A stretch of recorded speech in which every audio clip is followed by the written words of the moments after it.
Okay, so today we're going to learn the reef knot, how I've always taught it to the beaver colony. To start off with, you'll need a few things. I'd say for the leader, it's always good to know what you're talking about, a little bit of resource on simple knots. And on this particular one, I'll pop, if I can find the link, I'll pop it on as well, but it explains the different terms for the different parts of the rope. I always go over this quickly with the beavers and then recap it with when they get up to cubs. But it's simple things like you've got the end, you'll end up with a standing part, which is a part that you're not using to tie the knot. You also get on here it says ends, but you've got a working end and a standing end. The working end is obviously the one that you're actually tying the knot with, and standing end is the one that's dangling out of the way doing nothing.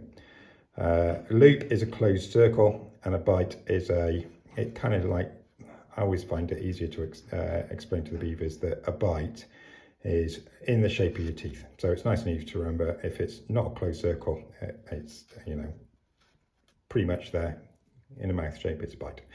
Anyway, this goes on to many different knots, which, you know, is too complex for a beaver on some of them. However, you can always read through that, understand it yourself, pick out the ones that are easiest. So the reef knot, I'd say, is a brilliant one to start with, even though it's the third one down on the list on this, because it's on the World Scout badge that everybody wears, whether you're a leader, a scout, an explorer, a beaver, a cub.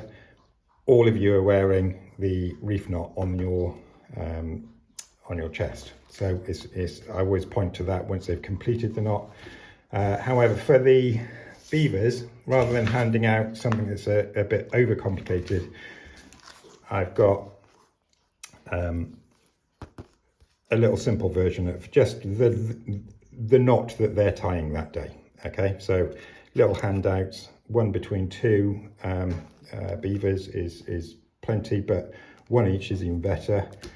And then of course you'll need a little bag of cord. Now I went down to an outdoor store, got some a thicker diameter cord rather than paracord, because it tends to flop a lot and make life hard when you're not quite so dexterous with tying knots. So I went down, got some lightweight climbing ropes. Well, it's not a climbing rope, but it's somewhere in between.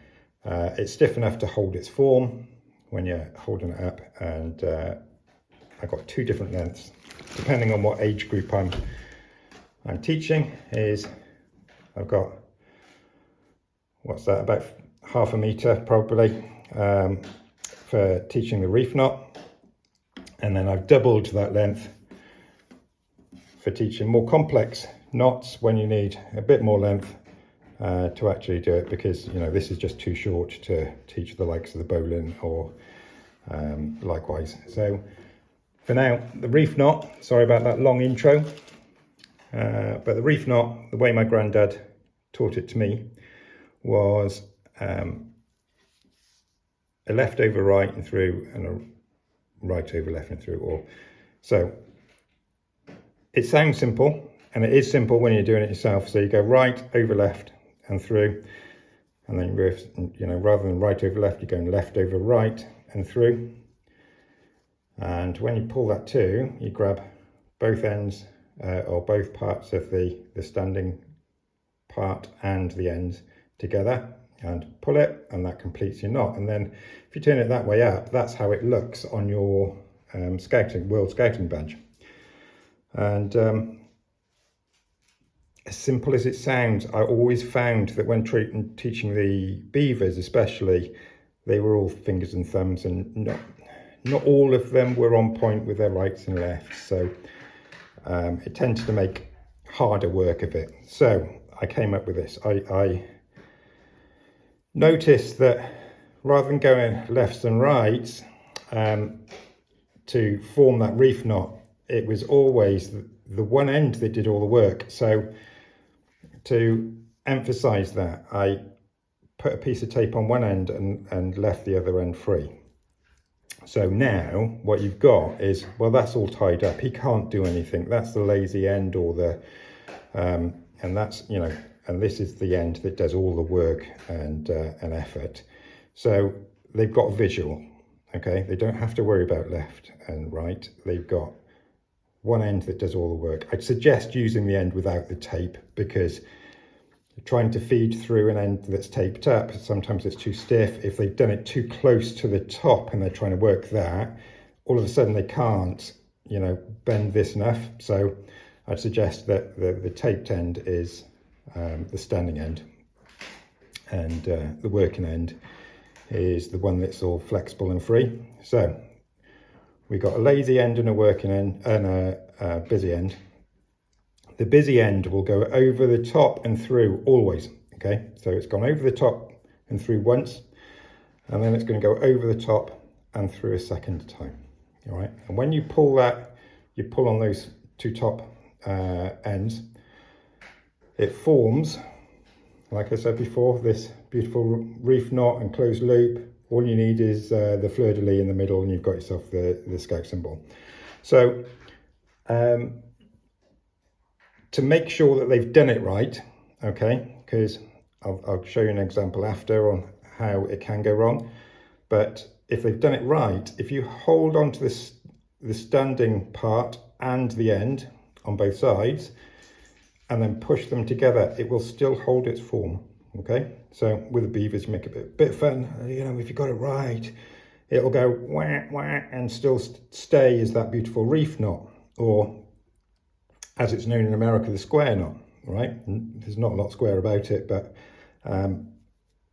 I don't know anyone in the UK that calls it the square knot, so I'll stick to reef knot.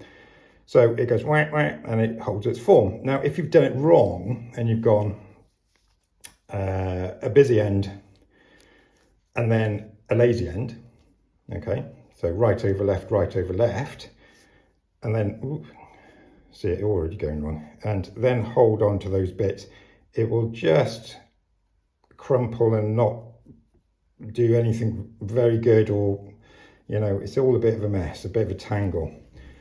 Whereas if you've done it right, okay, the busy end does all the work, okay, it will have that nice form, okay. So that goes towards the best looking badge that goes on the sleeve.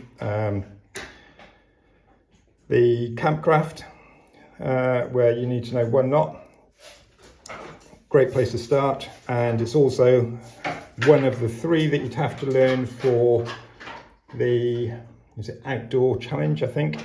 And I always think, if I'm going to do, you know, why make them double up on their work? You might as well teach them 3 knots in one day, and then they've got the requirements ticked off for 2 different badges as opposed to just the one on that day, okay? So whenever I teach a reef knot, I teach 2 others. What I tend to do with the 2 others is a figure of 8. That's really, really simple, and then pop in a slightly more complex one, maybe to take home and practice, which is the sheep bend, okay? So, you know, it's a bit more challenging with the if you don't think you want to be quite so challenging, then the overhand knot will be more than enough. So the overhand knot leads nicely into the figure of 8, and there you have your 3 different knots for the challenge badge, for the outdoor challenge badge. I hope that this is of help, and you know, it's a little bit extra and a little bit easier than what you've seen in the past.